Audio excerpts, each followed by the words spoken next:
Halo Sobat Semanggi University, kembali lagi di sini kami dari Kosop Surabaya Pusat dengan saya Fadila. Saya Fikri.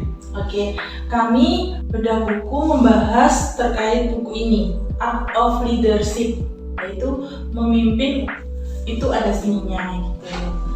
Oke, pertama-tama mungkin kita langsung memulai saja ya Mas Fikri ya. Oke, kita membahas di bab 6 maaf.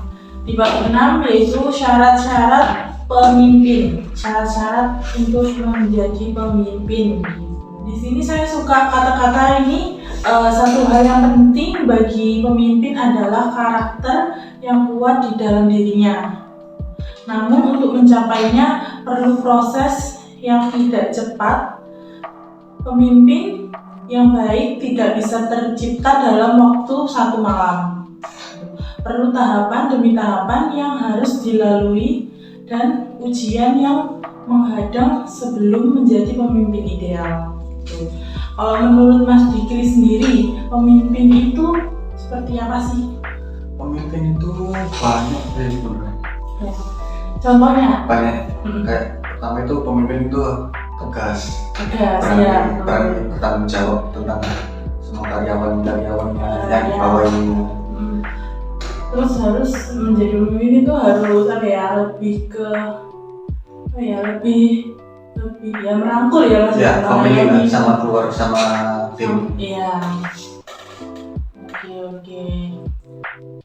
Pemimpin juga harus ini ya Mas ya, harus bisa menjadi mengayomi. Iya, mengayomi sama bisa menjadi kayak teman gitu ya Mas ya. Biar lebih enak gitu. Karena kan kalau pemimpin kalau kayak kan ada juga beberapa contoh pemimpin kan ada beberapa karakter ya Mas ya. Ada yang mungkin ada yang kaku, ada yang loyal, ada apa gitu. Kalau menurut Mas Dikri sendiri, kalau pemimpin yang Mas Dikri inginkan itu seperti apa sih? Bisa diajak teman juga, bisa ngobrol, lebih santai. Iya, lebih santai. Terus kita juga bisa menghargai juga kan kita sebagai karyawan. Betul. Jadi kayak kita juga tahu ada batasannya juga. Ada batasannya, betul. Ada batasannya juga. Jadi kalau kita anggapnya sebagai ya benar itu pemimpin, tapi kayak kita lebih santai gitu, mungkin pemimpin lebih enak juga ya kalau kita bicaranya gitu. Jadi nggak sungkan ya gitu kan. Nggak gitu.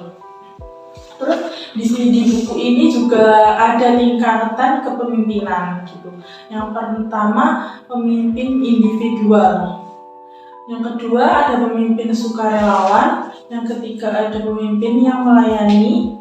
Kalau pemimpin individual itu pemimpin udah terlahir dari kecil, udah dididik sama orang tuanya. Untuk jadi pemimpin yang dari kecil udah terlihat terlatih untuk menjadi pemimpin, dan itu sangat sulit untuk ditemukan untuk sejak kecil. Karena memang ya seperti yang saya bilang di awal tadi ya, pemimpin itu tidak bisa atau tidak diciptakan dalam waktu satu malam gitu. Jadi harus dari lama atau dari jauh-jauh hari gitu. Jadi prosesnya juga harus ya instan gitu ya Mas ya. Oke, untuk yang kedua tadi kan pemimpin sukarelawan ya. Pemimpin sukarelawan itu tipe-tipe pemimpin seperti yang sudah memahami bahwa kebermaknaan hidup dan ia rasakan secara optimal ketika melakukan pemberian kepada orang lain gitu. Ia sudah mencari dampak dan bisa diciptakan pada lingkungan dan masyarakat sekitarnya gitu.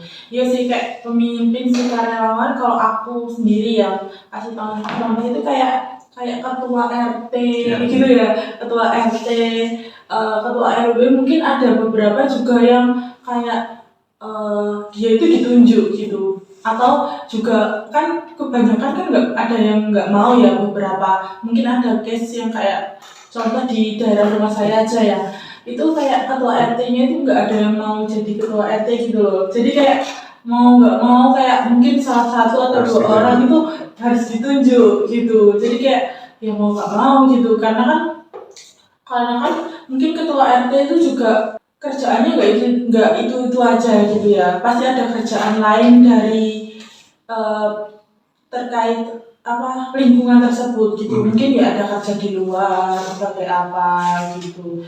Jadi ya salah satu menurut saya sih itu. Kalau menurut Mas Jikri sendiri?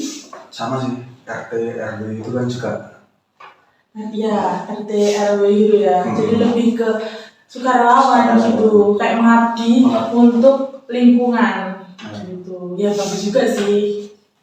Mungkin untuk daripada nggak jalan gitu ya, nggak ada pemimpinnya juga, jadi kayak nanti nggak jalan juga daripada lingkungan itu. kampungnya juga kacau kalau. Iya betul. Ya, yang ketiga yaitu pemimpin yang melayani. Yaitu pemimpin yang melayani itu ia berpegang teguh prinsip dan pernah disampaikan oleh paling berpengaruh di dunia sepanjang masa bahwa pemimpin suatu kaum adalah pelayan bagi kaum yang ia pimpin gitu. Kalau menurut Mas Fikri sini gimana? Pemimpin yang melayani. Pemimpin yang melayani itu kayak presiden sih. Contohnya Muhammad Hatta. Muhammad Hatta itu pernah mementingkan rakyat daripada tugasnya sendiri gitu sih. Oh iya, jadi kayak tanggung jawabnya lebih kayak ke rakyat ya. Ya mereka sebagai pemimpin untuk rakyat gitu. Kembali lagi mereka dipilih oleh rakyat dan kembali lagi untuk ke rakyat gitu. Jadi ya beberapa contohnya itu gitu. Mungkin untuk bahasan kita terkait buku Art of Leadership ini udah selesai ya. Jadi menurut kita simpulkan aja ya. Dari buku itu kita belajar sih bagaimana cara kita memimpin untuk jadi pemimpin. Oh ya betul, untuk jadi pemimpin dan memimpin suatu perusahaan atau lingkungan. Oke. Jadi kita harus tahu gimana ciri-ciri pemimpin, terus juga kita harus kita jadi pemimpin itu juga harus lebih kayak berwibawa gitu ya Mas ya. Harus tegas, harus punya value gitu ya Mas ya. Oke, terima kasih atas buku kali ini. Sampai jumpa lagi di lain kesempatan. Bye-bye.